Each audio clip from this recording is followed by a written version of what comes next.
चला चला आषाढी एकादशी आली, गुरुपौर्णिमा, सिद्धार्थ पुण्यतिथी, कृष्णाष्टमी, चातुर्मास एकादशा, हरिमंदिरात जायची वेळ झाली.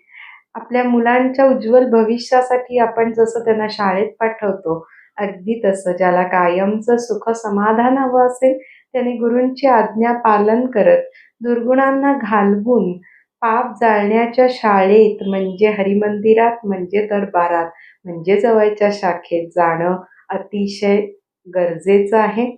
आपल्या गुरूंची आज्ञा आहे सामुदायिक उपासनेचा नेम. गुरुची आज्ञा पालन करिता सहजची घडते हरिसेवा. गुरुची आज्ञा अमान्य करिसी तरी कदापि न मिळे स्वसुख ठेवा. ज्याला सुखाची प्राप्ती करून घ्यायची आहे त्याने गुरु आज्ञा पालन करणं गरजेचं आहे. चला चला एकादशी आली, हरिमंदिरात जायची वेळ झाली.